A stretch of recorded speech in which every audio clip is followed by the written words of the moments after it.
नमस्कार, मैं हूं श्वेता सिंह और आप देख रहे हैं खबरदार। एक आम से शहर की आम सी सड़क जिस पर रात के इस अंधेरे में न सही लेकिन दिन के उजाले में तो लोग महफूज रहना चाहेंगे।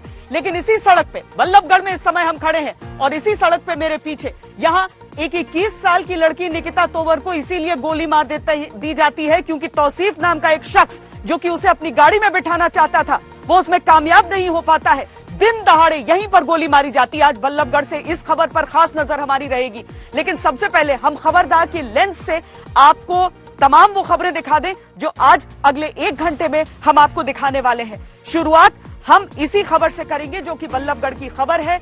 यहाँ पर परिवार ने यहाँ तक कहा है कि मामला लव जिहाद का है। खुलकर उन्होंने ये सारे आरोप लगाए हैं। उन्होंने बताया है कि किस तरीके से निकिता का मर्डर लव जिहाद की वजह से हुआ। इस मामले में कई सवाल भी हैं और कई राजनीतिक पेच भी हैं।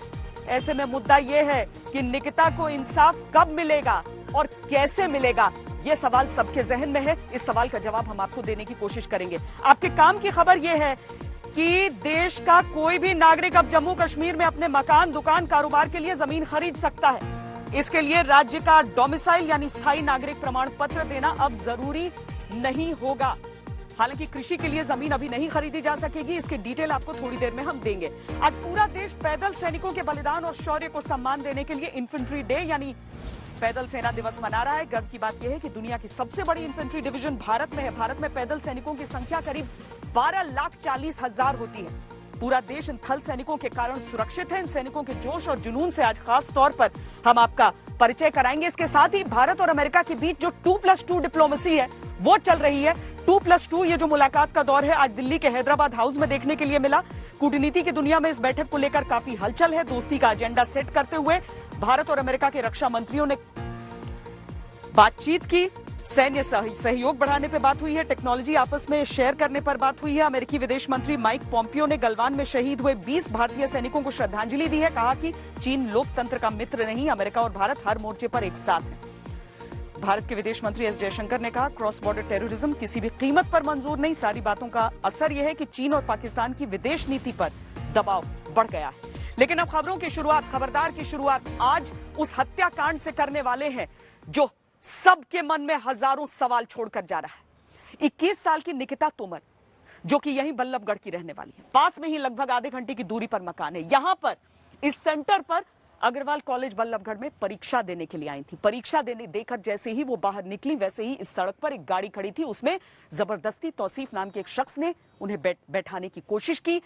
साफ तौर पर सीसीटीवी की फुटेज में नजर आया कि किस तरीके से उस लड़की ने पूरा अपना दम लगा दिया लड़ने के लिए, लेकिन लड़के के हाथ में थी बंदूक और उसने सीधे गोली दाग दी। इस हत्याकांड से सब सन्न रह गए हैं। परिवार बोल रहा है ये लव जिहाद का मामला है और उन्हें डर इस बात का है कि क्योंकि हत्यारे रसूख वाले हैं, राजनीति वाले हैं, राजनीतिक कनेक्शन वाले हैं, सियासी दल के हैं सीधे सीधे, क्या उन्हें सजा मिल पाएगी, ये सवाल पूछ रहे हैं।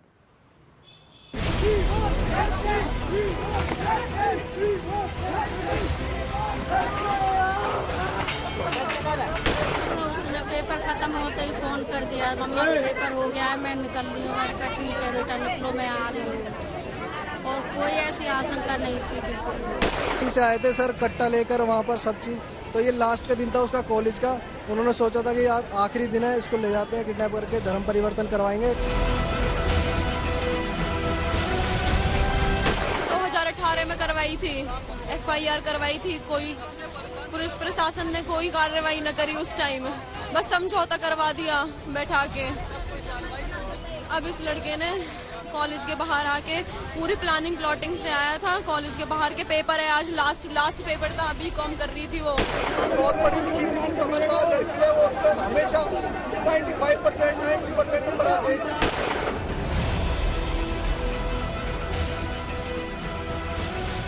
मेरी बेटी के साथ हुआ है, उसका भी पुलिस एनकाउंटर करे सामने खड़े करके मेरे पे।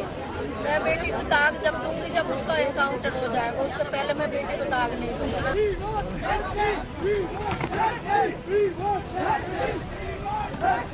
इंसाफ का इंतजार नहीं, निकिता के परिवार को तुरंत न्याय चाहिए।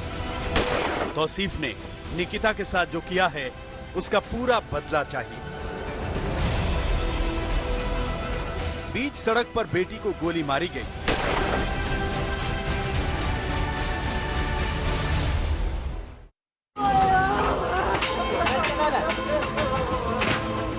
बदला गोली से लिया जाए, ताकि फिर कोई तौसीफ किसी और निकिता के साथ ऐसा ना कर पाए। कल आखिरी पेपर था उसका, कॉलेज का आखिरी दिन था। उस दिन जैसे ही वो कॉलेज से बाहर निकलती है, तुरंत वो उसको पकड़ के जबरदस्ती करता है गाड़ी में बिठाने के लिए गन पॉइंट पे। और वो जब मना करती है, इनकार करती है, जब वो उसे किडनैप करने में सफल नहीं हो पाता है, तो वो उसको गोली मार के तुरंत भाग जाता है। वो उससे शादी करने के लिए कह रहा था, दबाव डाल रहा था। धर्म परिवर्तन लव जिहाद का मामला है सर ये। निकिता का परिवार खुलकर कह रहा है, निकिता का मर्डर लव जिहाद में हुआ। परिवार का यह दावा सन्न कर देने वाला है। निकिता के मर्डर का यह सच गुस्सा दिलाने वाला है।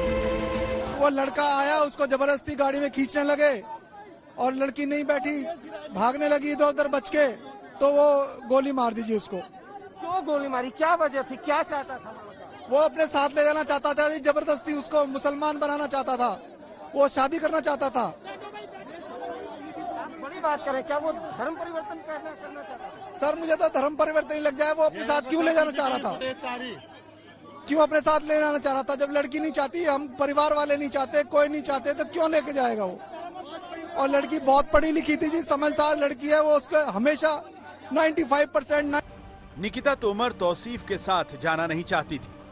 तौसीफ के कहने पर धर्म परिवर्तन नहीं करना चाहती थी। दावा यही है कि इसीलिए तौसीफ ने निकिता का मर्डर किया।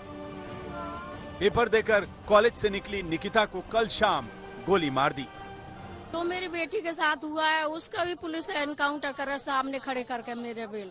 मैं बेटी को दाग जब दूंगी जब उसका एनकाउंटर हो जाएगा, उससे पहले मैं बेटी को दाग नहीं दूंगी। मैं निकिता के परिवार का आक्रोश सड़क पर आ गया। निकिता के न्याय के लिए परिवार धरने पर बैठ गया। निकिता के साथ जो हुआ उससे लोग भी गुस्से में हैं। फरीदाबाद मथुरा हाईवे पर आज बड़ा हंगामा मच गया।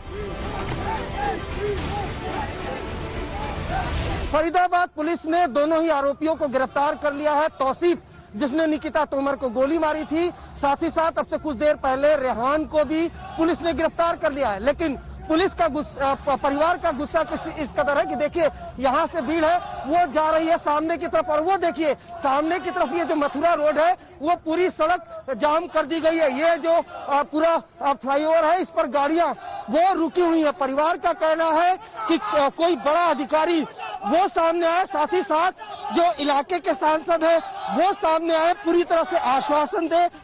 आरोपी तौसीफ और रेहान को पुलिस ने पकड़ लिया है, लेकिन परिवार और वहां के लोग इससे संतुष्ट नहीं है।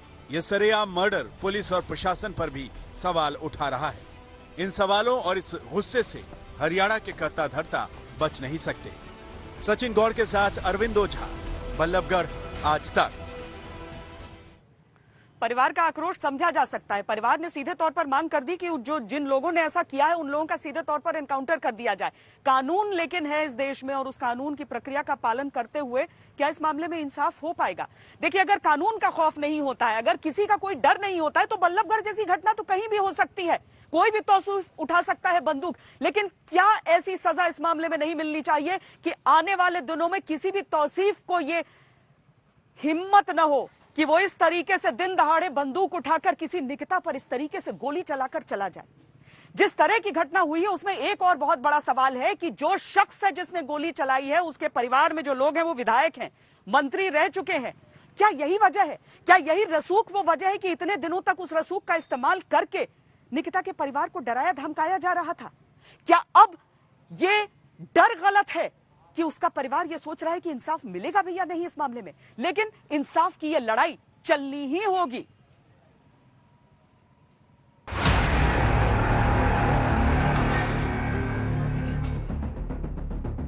तो 2018 में करवाई थी, FIR करवाई थी, कोई पुलिस प्रशासन ने कोई कार्रवाई न करी उस टाइम, बस समझौता करवा दिया बैठा के।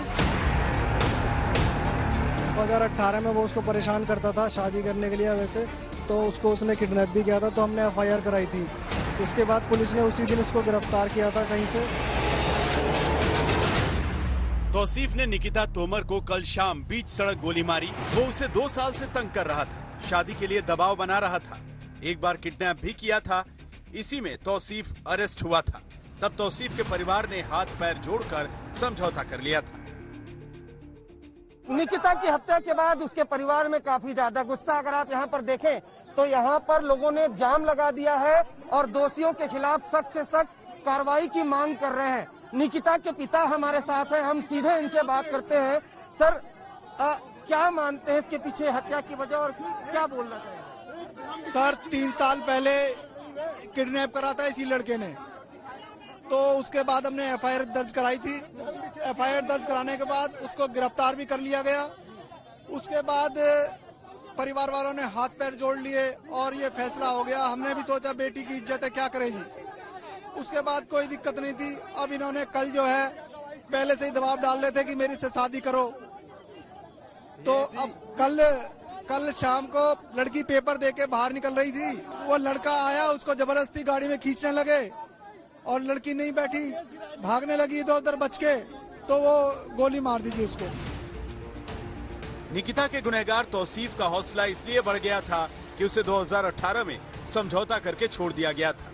यही निकिता के परिवार से भूल हो गई। तौसीफ सुधरा नहीं, उसने निकिता की जान ले ली।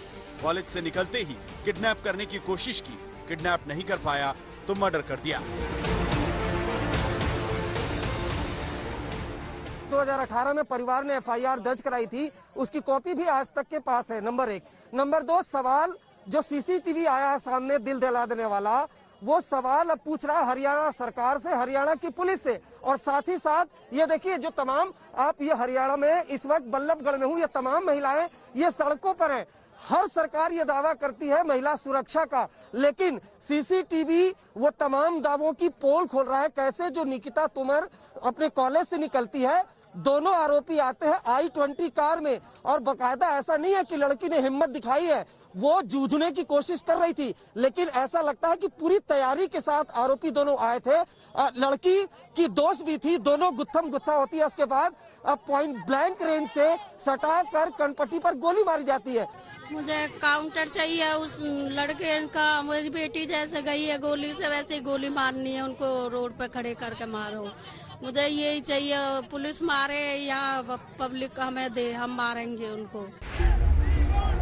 निकिता तो चली गई, परिवार को तौसीफ से बदला लेना है, निकिता को न्याय दिलाना है। लेकिन तौसीफ का परिवार पावरफुल है, उनके पॉलिटिकल कनेक्शन है। इसी पॉलिटिकल कनेक्शन से तौसीफ बार बार बचता रहा है। इसी रसूख से तौसीफ इतना बेखौफ था। तौसीफ के चचेरे भाई आफताब अहमद नूह से कांग्रेस के विधायक हैं। निकिता के कातिल तौसीफ के दादा कबीर अहमद भी विधायक थे। तौसीफ के दादा के भाई खुर्शीद अहमद हरियाणा के वित्त मंत्री रहे हैं। तौसीफ के चाचा सोहना सीट से बीएसपी के टिकट पर चुनाव लड़ चुके थे। इसी पावर का इस्तेमाल 2018 में हुआ था, जब निकिता के परिवार पर समझौते का दबाव बनाया गया था। तब तौसीफ को निकिता के किडनैप के केस में छुड़ाया गया। इसी पावर का नशा तौसीफ के सिर पर चढ़ा था। इसी में उसने निकिता पर बेखौफ गोली चलाई। इसी में उसने 21 साल की निकिता की हत्या कर दी।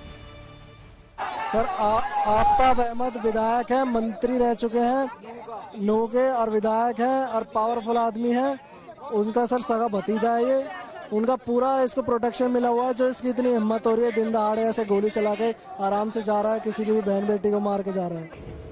एक पॉलिटिकल बैकग्राउंड से जो कांग्रेस में रहे हैं, हमेशा कद्दावर मंत्री रहे हैं, सेंटर में गवर्नमेंट में मंत्री रहे हैं, उनके परिवार के हैं ये।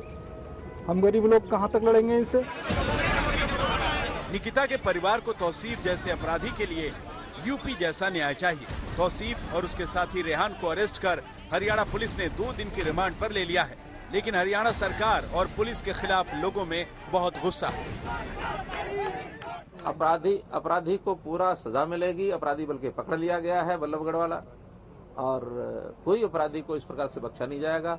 अपराध होने से पहले के विषय कई बार नहीं फोर्सी किए जा सकते। अपराध होने के कितना जल्दी बाद पुलिस ने उसको इन्वेस्टिगेट करके उसको पकड़ लिया, यही पुलिस का काम होता है।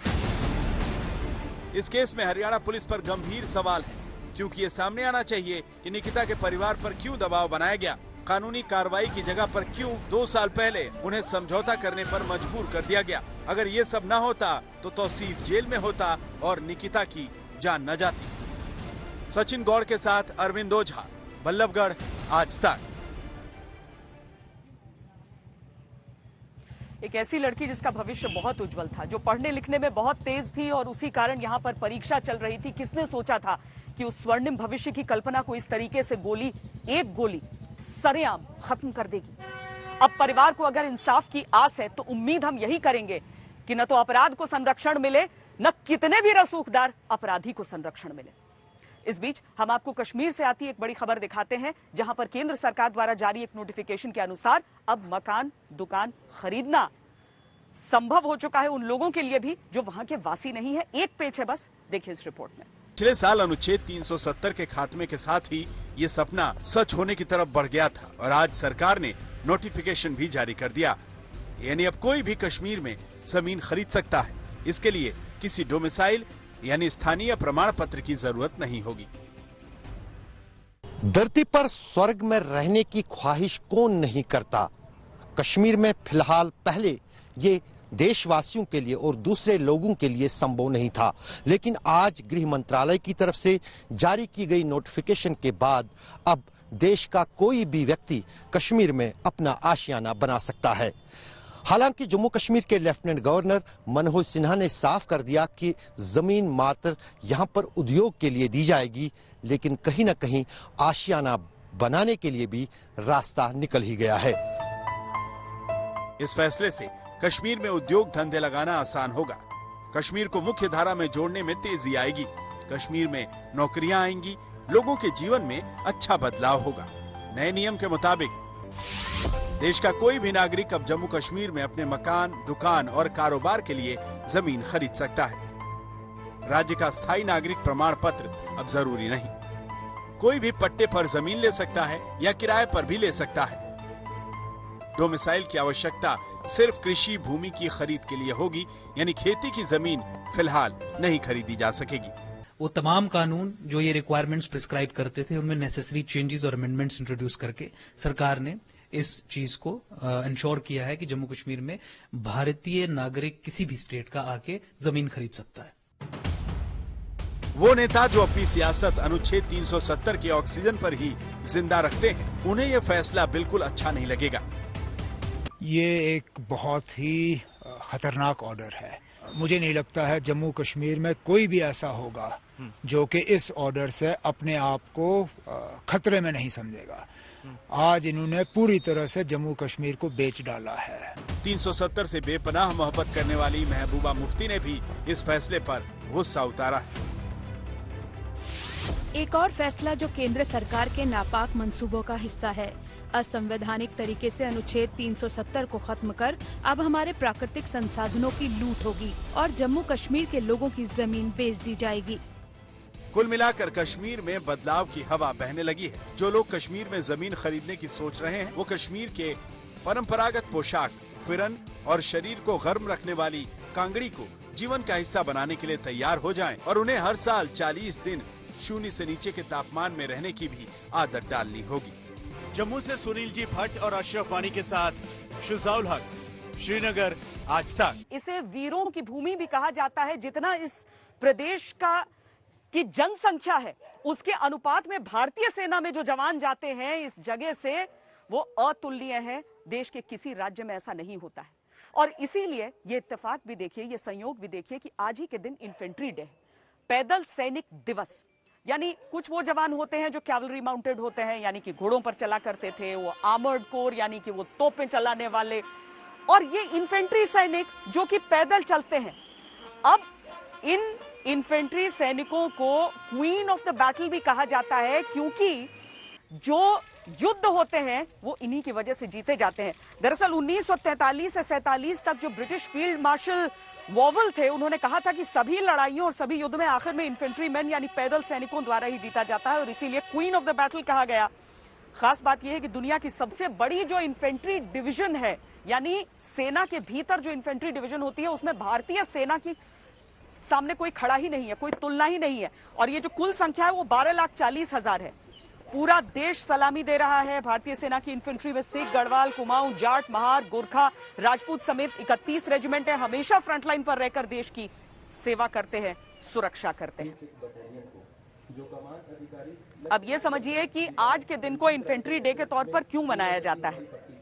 वो इसीलिए मनाया जाता है कि जब भारत का बंटवारा हुआ था, पाकिस्तान एक नए देश के तौर पर खड़ा हुआ था, तो कई ऐसे राज्य थे, कई ऐसे रजवाड़े थे जिनसे कहा गया कि आपको निर्णय करना है कि आप पाकिस्तान की तरफ जा रहे हैं, हिंदुस्तान की तरफ जा रहे हैं या आजाद रह रहे हैं। कश्मीर ने निर्णय लेने में काफी समय लगाया, हालांकि हैदराबाद ने भी नहीं लिया था, कश्मीर ने भी समय लगाया। इस बीच पाकिस्तान ने क्या किया कि वहां के सैनिकों ने कबायलियों के साथ थोड़े से पाकिस्तानी फौज के लोगों को मिलाकर कश्मीर के भीतर दाखिल करना शुरू कर दिया।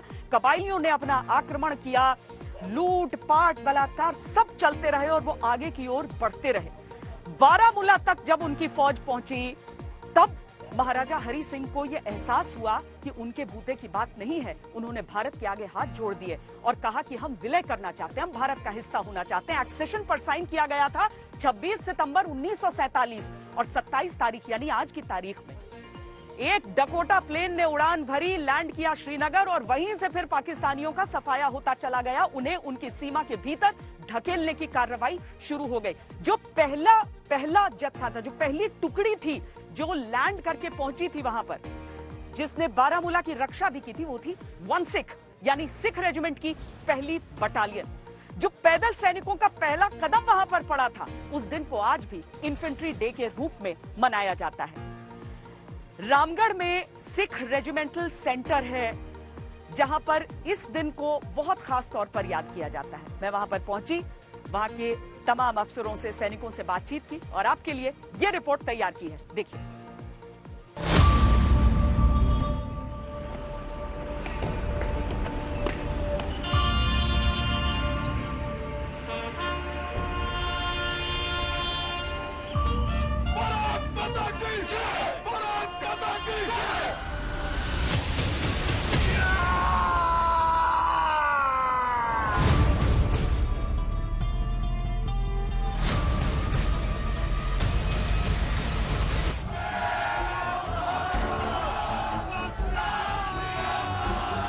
जुबां पर युद्ध घोष, जो बोले सो निहाल, सत श्री अकाल।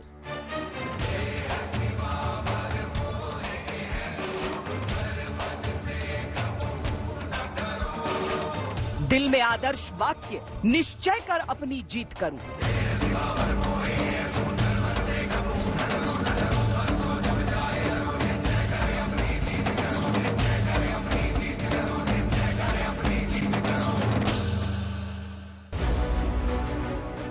और साहस और शौर्य की अद्वितीय कहानियां, जिनसे सजा है सिख रेजिमेंट का समृद्ध इतिहास। सिख रेजिमेंट में वीरता हमारी एक परंपरा रही है। एक सिख सोल्जर कठिन से कठिन परिस्थितियों में भी धैर्य और साहस को बनाए रखता है। आजादी के बाद भी देश की एकता और अखंडता को बनाए रखने में सिख रेजिमेंट ने बहुत ही अहम भूमिका निभाई है। हम कह सकते हैं कि उन्हीं की बहादुरी की बदौलत आज जम्मू कश्मीर भारत का एक अभिन्न अंग है। आजादी के बाद कश्मीर पर कब्जे के मंसूबों को सच करने के लिए पाकिस्तान ने कबायलियों और पाकिस्तानी सेना की छोटी छोटी टुकड़ियों को कश्मीर के भीतर धकेल दिया था। शुरुआत में तो महाराजा हरि सिंह की सेना ने मुकाबला करने की कोशिश की, लेकिन जब सफल नहीं हुए तो भारत से विलय के समझौते पर हस्ताक्षर कर दिए। 26 अक्टूबर 1947 को भारत से समझौता हुआ और 27 अक्टूबर को भारतीय फौज की पहली टुकड़ी श्रीनगर में लैंड कर चुकी थी। कश्मीर पहुंचने वाली पहली टुकड़ी सिख रेजिमेंट की पहली बटालियन थी, जिसे हवाई जहाज से दिल्ली से श्रीनगर भेजा गया। स्वतंत्र भारत के इतिहास में आक्रमणकारियों के खिलाफ यह पहला सैन्य अभियान था। यही कारण है कि 27 अक्टूबर के दिन को भारतीय सेना इन्फेंट्री डे यानी पैदल सैनिक दिवस के रूप में मनाती है। कश्मीर में पहली डकोटा के लैंड करने की वो तस्वीर है जो अब सबके जहन में रच बस चुकी है, लेकिन जिस रेजिमेंट से ये सीधे तौर पर जुड़ जाती है वो है सिख रेजिमेंट। और 12वीं स्क्वाड्रन और 1 सिख, ये रिश्ता कम लोग जानते हैं। ये वो दिन है जैसे 27 अक्टूबर है, जिस दिन पहले contingent of 1st Sikh regiment जो श्रीनगर एयरफील्ड में लैंड किया था, और जिसके कारण आज हम बोल सकते हैं कि कश्मीर वैली जो है वो उसको सेफगार्ड कर पड़ा और कश्मीर वैली आज हमारे पास है। ये ऐसे हुआ कि जो पाकिस्तानी जो अफगानी मराडर्स जो है वो कश्मीर को वैली पे अटैक किया था। फर्स्ट सिख की जो 2 कंपनियां 12 स्क्वाड्रन एयरफोर्स के जो है एयरलिफ्ट करके दिल्ली से एयरलिफ्ट करके श्रीनगर पहुंचाया गया, एंड ये जो 2 कंपनीज है जो श्रीनगर एयरफील्ड को सेफगार्ड किया। आजाद भारत के पहले युद्ध का पहला दिन सिख रेजिमेंट के नाम है और सर्वोच्च सैन्य सम्मान परमवीर चक्र प्राप्त करने वाले जीवित भारतीय सैनिक भी सिख रेजिमेंट से ही थे। 1947 का युद्ध लगभग 1 साल चला था और 1948 की ऐसी ही एक कार्रवाई के लिए लांस नायक करम सिंह को परमवीर चक्र से सम्मानित किया गया था। एक सेक्शन पोजीशन जिसके अंदर सिर्फ 4 जवान थे, जो लांस नायक करम सिंह के नीचे, ये जो 4 जवान जो है उस पोजीशन को होल्ड किया। तकरीबन 4 घंटे का जो लड़ाई था, जिन पे तकरीबन 7 अटैक जो पाकिस्तानी ने लॉन्च किया था उसको उन्होंने बीट बैक किया, और उस दौरान काफी घायल भी हो गए थे, और लेकिन वो जो पोस्ट जो थे उसको कैप्चर नहीं कर पाए पाकिस्तानी। सिख रेजिमेंट का इतिहास करीब 150 वर्ष पुराना है। रेजिमेंट की पहली बटालियन अंग्रेजों ने 1846 में बनाई थी।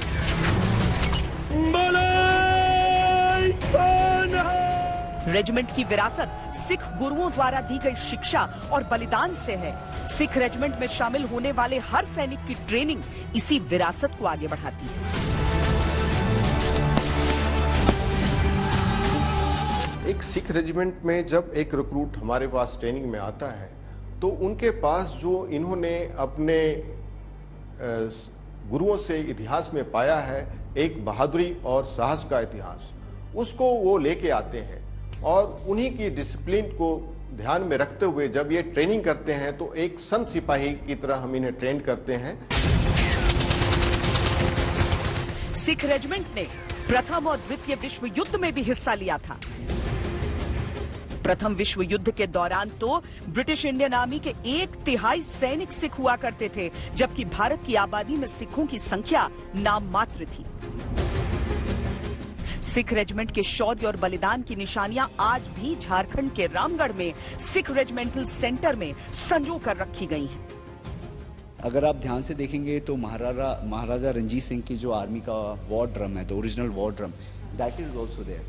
सो ब्रिटिश इंडिया आर्मी में सिख रेजिमेंट का जो जन्म हुआ वो रेमिनेंट्स ऑफ महाराजा रणजीत सिंह के आर्मी से हुआ था, which was after the first Anglo Sikh war and it continued after the second Anglo Sikh war.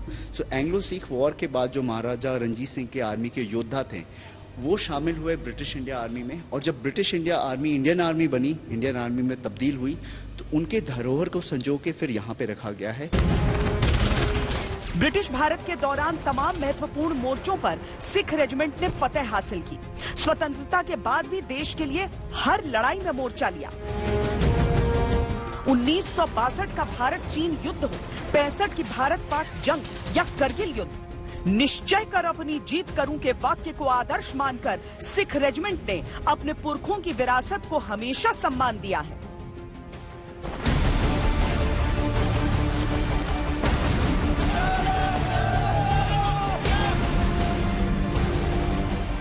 Camera person Hitesh Kumar और सैयद मोहसिन के साथ श्वेता सिंह, रामगढ़ आज तक।